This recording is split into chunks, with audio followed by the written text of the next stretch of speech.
Yo, assalamualaikum warahmatullahi wabarakatuh. Jumpa lagi bersama saya Nanang MRK. Di video kali ini kita akan membuat NAS lagi atau Network Attached Storage kere huri. Sangat kere huri ini, Pak. Karena banyak sekali teman-teman yang sekarang melihat tutorial saya membuat NAS itu gagal. Karena kebanyakan project kita menggunakan sistem CasaOS, dan sistem CasaOS itu masih di-develop sampai sekarang, dikembangkan, terus diperbarui, sehingga kalau kita pakai STB itu biasanya akan terjadi crash, Pak. Di bagian Linuxnya nanti saya akan tunjukkan cara mengantisipasinya bagaimana. Terus ada juga yang kemarin email saya, dia sudah berhasil menginstalasi di STB ya, di STB HG680P.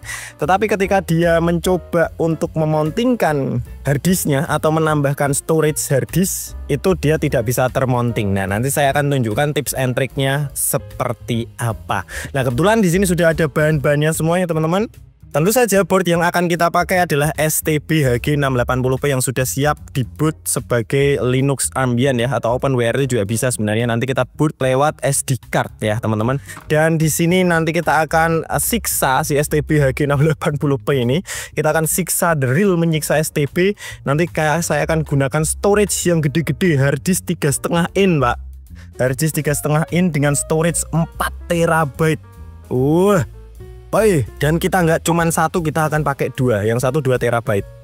Ini semuanya kita pakai Seagate MFI, nggak di endorse. Nanti kalau misalkan teman-teman butuh semua bahan yang ada di meja saya ini, saya sudah sediakan di link keranjang dan juga link di deskripsi di bawah, Pak. Di sini karena kita pakai harddisk 3,5 in ya, Pak ya, kita tidak bisa menggunakan power yang nanti kita powerkan dari STB. Tentu saja untuk poweringnya menggunakan power eksternal, karena pasti tidak akan kuat dayanya untuk menyalakan si harddisk ini kalau kita pakai power dari STB. Nah, nanti kita akan pakai docking ya, docking 2 base dari Orico. Nah, seperti ini bentuknya. Ini mungkin teman-teman yang sudah bermain harddisk-harddisan pasti familiar dengan docking ini. Ini harganya cukup murah, nanti link pembelian di deskripsi di bawah. Jadi kalau misalkan kita pakai ini, kita tidak usah khawatir soal poweringnya, karena nanti dia sudah disediakan power di dalam kemasannya. Ini sudah ada adapter powernya, jadi nanti kita tinggal colokkan ke listrik. Dan untuk USB-nya nanti kita bisa tancapkan ke STB-nya. Dia sudah bisa support sampai USB 3.0, jadi refresh rate datanya cukup tinggi ya untuk transfer file. Tapi sayang sekali board yang kita pakai itu cuman STB, Pak. Hanya seonggok sebutir STB. Ini board jadul banget, Pak, masih Android 9, dan ini hanya mendukung USB 2.0. jadi teman-teman tidak usah berharap refresh rate datanya akan maksimal kalau kita pakai Orico-nya, karena STB-nya cuma 2.0 ya. Sebenarnya untuk project-project semacam ini kita itu cocoknya pakai board-board seperti Raspberry Pi 5, ini sudah 3.0 USB-nya. Terus kemudian Zima board ini juga sudah USB 3.0. jadi teman-teman bisa pakai board-board seperti itu, proporsionalnya ya. Oke, dan selain itu kita juga butuh SD card ya, teman-teman. Tentu saja kita butuh SD card. Di sini saya menggunakan SD card minimal paling enggak 8 GB lah, 8 GB atau 16 GB minimal. Di sini saya pakai 128 GB. Dan di sini ada card reader, jadi nanti teman-teman untuk memburning SD card-nya. Kenapa kita tidak burning langsung sistem operasinya di harddisk, meskipun bisa kita lakukan ya. Jadi nanti kita tetap akan memburning sistem operasi Linux di STB ini di SD card-nya. Kenapa? Karena kita gunakan docking Orico ini, nanti proses boot harddisknya terbaca di sistem STB-nya itu cukup lama. Nah, nanti saya akan tunjukkan kelebihan dan kelemahannya seperti apa. Langsung aja kita gaskan. Oke, teman-teman, jadi ini sudah siap semuanya. Untuk pertama-tama, langkah paling pertama kita harus download Linux Ambient dulu, yang nanti kita akan bootingkan di STB HG680P. Nah, di sini saya tidak sediakan link downloadnya di deskripsi di bawah. Teman-teman saya sarankan untuk mendownload sendiri, karena errornya biasanya ketika kita install CasaOS itu terjadi karena CasaOS terus memperbarui sistemnya. Jadi kalau misalkan ada software update Docker 24, nah nanti Linuxnya harus mengikuti, Pak. Dan di repository Ambient yang lama Docker 24 itu tidak disediakan. Makanya di sini saya sarankan Anda untuk langsung mendownload saja di OpHub. Jadi OpHub, tulis seperti ini, OpHub Ambient. Nah, di sini teman-teman bisa klik yang GitHub ini, OpHub Amlogic S905 Ambient. Nah, ini nanti disediakan berbagai macam Ambient, Pak. Kalau misalkan teman-teman paham GitHub ya, di OpHub ini ada beberapa repositori yang Amlogic S905 Ambient ini, teman-teman bisa klik. Di sini ada rilis yang terus diperbarui oleh OpenHub. Jadi teman-teman tidak usah khawatir repositorinya tidak aktif. Di sini biasanya saya pakai yang sesuai saya suka ya. Ini ada beberapa rilis. Di sini karena saya tidak tidak terlalu suka Debian, saya pilih yang Ambient Jammy ARM64 server 2025 ini ya. Kalau misalkan teman-teman mau pakai coba yang ini, monggo. Kalau misalkan ini yang nggak berhasil, silahkan download yang paling baru di OpenHub ya. Di sini saya klik, kemudian di sini ada banyak sekali ya teman-teman yang bisa kita download. Yang kita download hanya untuk STB HG680p atau B860H saja ya. Ya teman-teman silahkan cari, Ctrl F, tulis S905X. Ini adalah arsitektur dari B860H dan HG680p ya. Ini S905X B860H Jammy. Download yang mana terserah boleh. Ini cuman perbedaannya di bagian kernel saja ya. Ini saya download yang paling atas. Di sini saya sudah download ya. Ini Ambient 2025 ini. Kalau misalkan teman-teman mau download silahkan monggo. Nanti saya sediakan repository GitHub OpenHub-nya di link deskripsi di bawah. Jadi saya tidak menyediakan linknya karena ini akan terus diperbarui Pak. Setelah di-download teman-teman, kita tinggal masukkan SD card-nya ke laptop kita ya. Ini kita masukkan SD card-nya ke card reader dulu. Setelah itu kita akan masukkan ke laptop kita. Oke, setelah SD card-nya terbaca, teman-teman silakan buka Balena Etcher. Nanti link downloadnya juga saya sediakan di bawah.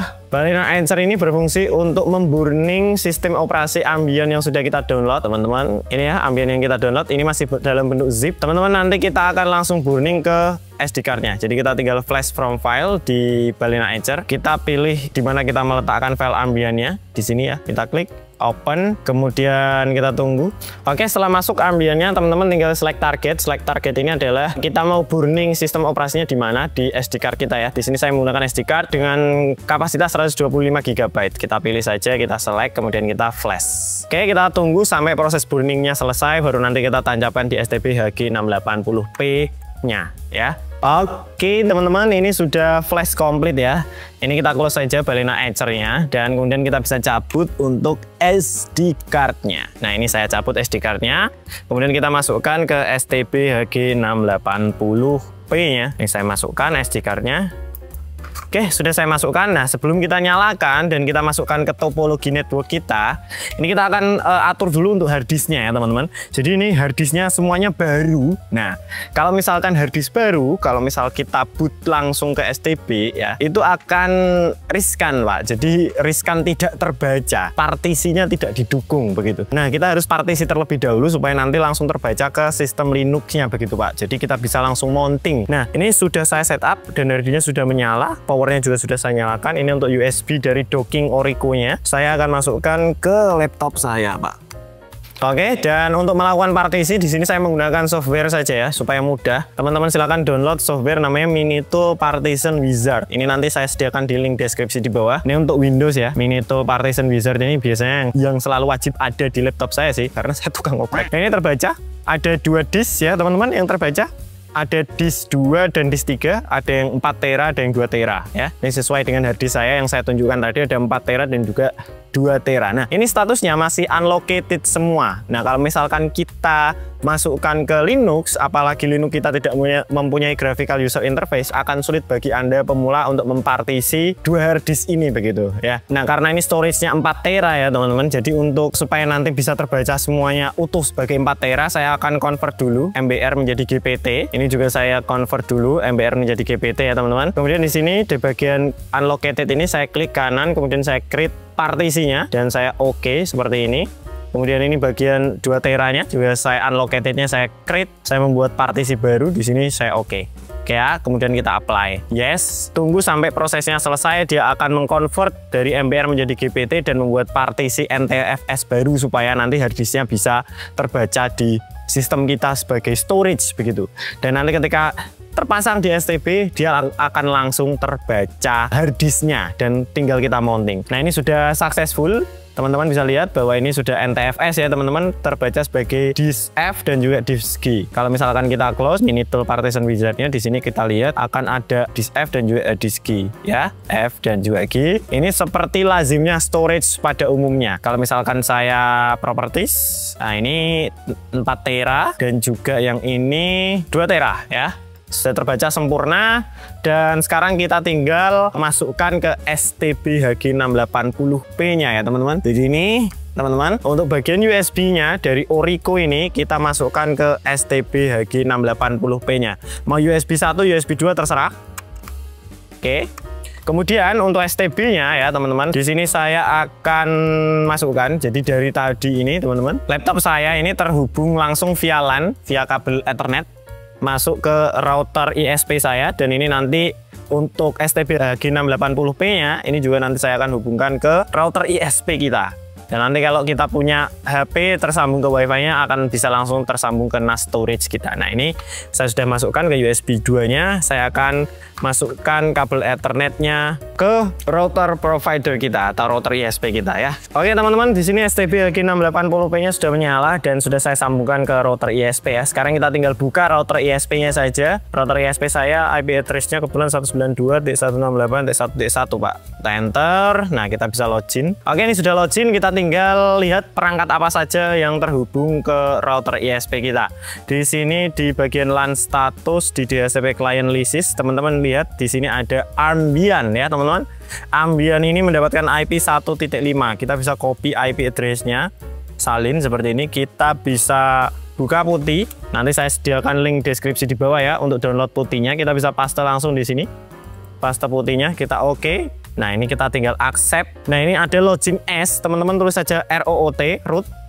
Kemudian saya enter. Untuk passwordnya isi 1234 seperti ini ya. Ini nggak tertulis tapi aslinya saya menulis. Nanti akan muncul seperti ini. Teman-teman akan disuruh create new password ya. Tulis saja Nanang MRK. Ini saya ngasal. Repeat password Nanang MRK. Ini choose default system command shell-nya, pilih bash.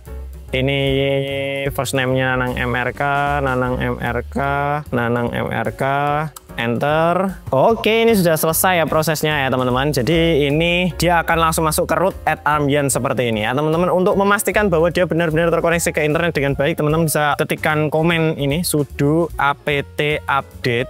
Kita enter, nanti dia akan get seperti ini atau mengupdate repositorinya. Yo kalau misalkan di Windows yo ini sama seperti Windows Update ini lah. Nah ini dia sedang mengupdate repositorinya. Kita tunggu sampai prosesnya selesai.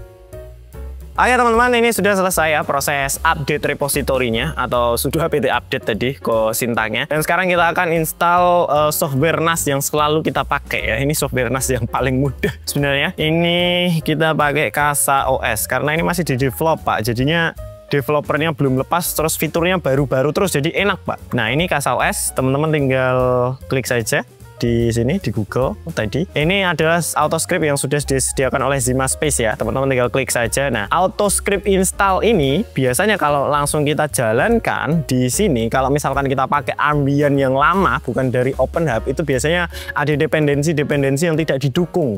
Jadi sering error. Kalau misalkan kita pakai yang rilisnya OpenHub ini ya, Armbiannya OpenHub yang baru-baru, biasanya ini didukung semua begitu Pak. Nah ini kita akan buktikan apakah bisa atau tidak. Kita klik kanan saja langsung di putih dengan klik kanan mouse. Anda akan mempastekan otomatis AutoScript install dari Casa OS-nya. Tinggal kita enter, nanti dia akan langsung melakukan AutoScript ya, atau install. Jadi dia kayak semacam script template gitu. Dengan mengklik enter langsung semua package atau semua dependensi yang dibutuhkan akan langsung diinstal. Nah ini kita buktikan apakah disupport atau tidak. Ini biasanya kalau kita pakai Armbian lama di step yang ini langsung nggak bisa Pak. Nah ini kebetulan bisa. Kita coba sampai akhir apakah ada dependensi yang tidak didukung atau didukung semuanya. Kita tunggu ya. Ini tergantung dengan konektivitas internet teman-teman di rumah. Oke teman-teman, jadi ini sudah selesai ya proses instalasinya, dan di sini tidak ada error sama sekali. Di sini ada HTTP IP address-nya, dan kalau kita copy ya, diseleksi aja seperti ini. Nah kalau kita akses di browser ini maka akan muncul Casa OS-nya. Jadi tidak error sama sekali ya, karena dia repository atau dependensinya semuanya sudah disupport oleh Linux yang sudah dikompil oleh OpenHub tadi. Nah, selamat datang di Casa OS. Ini juga sudah bahasa Indonesia, nama penggunanya misalkan Nanang MRK, passwordnya Nanang MRK, password konfirmasinya Nanang MRK. Kita mulai. Nah, ini sudah selesai. Kita coba. Oke. Nah ini teman-teman bisa dilihat bahwa di sini harddisk kita belum terbaca ya. kalau misalkan kita klik di penyimpanan, nah ini harddisk kita belum terbaca. Kita coba restart harddisknya. Jadi kita coba matikan, nyalakan lagi ya. Ini untuk dockingnya, karena tadi dockingnya belum booting. Nah ini harddisknya sudah berputar semua Pak. Kita coba tunggu sampai dibaca oleh sistem dari Casa OS-nya. Nah ini teman-teman bisa lihat, ini ada 4 tera dan juga 2 tera harddisk. Kita coba klik bagian pengaturan penyimpanan. Nah ini pastikan formatnya sudah didukung ya. Ini karena saya menggunakan format NTFS, jadi dia langsung didukung. Kalau misalkan kita merge atau kita gabung storage-nya menjadi storage system, kalau di Windows kita jadikan local C lah, disk C-nya, local disk C-nya inilah. Kalau kita jadikan local disk C-nya ini, itu sudah bisa ya Pak ya, karena dia menggunakan format NTFS. Kalau misalkan tidak bisa kita format. Ini kita disuruh memasukkan password. Saya masukkan password. Ini juga saya mau format. Saya masukkan password. Nah, MRK seperti ini ya. Ini password Casa OS-nya. Nah, ini dia sedang melakukan formatting terhadap 2 harddisk yang terbaca di sistem Casa OS-nya. Kita tunggu saja sampai formatnya selesai. Kalau tidak diformat sebenarnya sudah tidak apa-apa karena ini sudah didukung ya, format NTFS. Tadi kalau misalkan kita gabungkan penyimpanan ini sudah langsung bisa tergabung tadi. Oke, ini sudah terbaca lagi semua drive-nya ya teman-teman. Dan kalau misalkan teman-teman mau jadikan storage juga, sebenarnya saya lebih suka seperti ini sih. Ya karena ini ada SD card-nya kan di STB-nya. Jadi sistemnya local disk C-nya lah istilahnya. Local disk C-nya itu adalah micro SD card saya yang 128 GB dan ini bisa kita jadikan storage gitu. Tapi kalau misalkan teman-teman mau merge monggo. Jadi tinggal digabungkan penyimpanannya, diklik, klik, kirim. Nah, ini dia langsung termerge. Jadi kita punya storage besar berapa ini? 6 tera. 6 tera di STB. 6 tera ya STB. Oke, ini semuanya sudah termerge ya, dan ini CPU-nya juga masih aman, semuanya masih aman. Storage-nya 6 tera. Storage-nya 6 tera cuy. Kita menyiksa STB ya. Nah, ini teman-teman bisa dilihat ada 2 harddisk yang juga termounting sudah. Dan ini kalau misalkan kita merge seperti ini, kalau misalkan dockingnya mati, listrik mati, ini docking kan tidak otomatis menyala Pak. Jadi ya biasanya akan error kalau misalkan kita merge seperti ini. Kalau misalkan mau dijadikan storage saja ya tidak masalah sebenarnya ya. Untuk penyimpanan tok itu nggak usah di merge, tidak masalah. Tapi kalau misalkan mau dijadikan sebagai sistem juga, di merge juga tidak apa-apa, tapi silakan pertahankan supaya listrik 2 alat ini tetap menyala. Kalau enggak, kita cabut, kita colokkan lagi, error biasanya. Nanti saya akan coba membuatkan semacam UPS untuk alat inilah. Kalau enggak, teman-teman bisa cari referensi video untuk mempertahankan supaya docking ini data di harddisknya tidak korup ya. Sudah ada tutorialnya di YouTube. Nah, ini sekarang kita akan coba untuk melakukan sharing ya. Sharingnya kita coba file. Di sini kita sharingkan apa ya? Sharingkan galeri lah, coba berbagi. Coba kita mulai. Nah, ini semuanya kita sharing lah. Kirim. Nah, ini sudah tersharing semua ya. Jadi kalau misalkan kita buka ini di SMB, di network, kita bisa klik di bagian File Explorer, teman-teman di bagian sini. Silakan teman-teman tulis / terbarik, kemudian IP address dari NAS kita 192.168.1.5 ya. Kita enter, maka akan terbuka ini ya, teman-teman, data yang ada di SMB-nya, data file-file yang ada di sini. Jadi ini sudah menjadi NAS storage kita. Coba saya simpan file ya. Ini saya copy filenya di sini, copy di dokumen lah, paste. Kita coba lihat read data untuk read and write-nya, teman-teman bisa lihat ini cuma 11 MB. 11 MB sih. Ini lambat sekali ya Pak ya. Ini nggak cepet-cepet banget lah. 11 MB karena dia melalui USB 2.0. Kemudian ini saya sudah terhubung via LAN, padahal ini saya sudah via Ethernet semua, perkabelan semua ini Pak, nggak via wireless ya. Tapi read datanya ini masih lambat sekali di 11 MB per second, megabyte ya ini. Ya lumayan lah.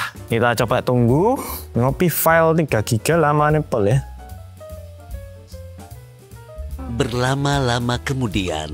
Ya, ini sudah ada di dokumen. Kalau misalkan kita lihat di file, kemudian di dokumen, nah ini sudah ada file kita. Jadi kita bisa menyimpan file kita di storage di hard disk ini melalui network ya. Nanti kalau misalkan teman-teman mau mencoba beberapa aplikasi atau project-project kita yang menggunakan NAS dari STB HG680P atau B860H dengan sistem operasi Casa OS, teman-teman bisa lihat playlist di channel Nanang MRK di playlist Casa OS. Di situ sudah ada berbagai macam project yang teman-teman bisa coba. Kalau misalkan mau nas-nasan, sebenarnya paling proper yaitu teman-teman bisa menggunakan software yang namanya dua tok sih paling saya, Nextcloud ini. Nextcloud ya, ini teman-teman bisa install nanti Nextcloud dan juga Imik. Imik itu semacam Google Foto lah, Imik ini. Ini teman-teman nanti bisa install. Itu sudah ada tutorial lengkapnya di playlist Kasa OS. Caranya sama persis ya, seperti yang ada di video tersebut. Dan di sini saya cuman menunjukkan caranya supaya tidak korup dan sistem operasinya bisa terinstall dengan baik di STBHG 680p. Dan juga kalau misalkan teman-teman punya storage yang gede, hard disk seperti ini bisa pakai ya teman-teman. Silahkan dicoba. Saya Nanang MRK. Kalau ada tutur kata yang salah saya mohon maaf. Kita berjumpa lagi di video yang berikutnya dengan project yang ini juga nanti insya Allah. Wassalamualaikum warahmatullahi wabarakatuh.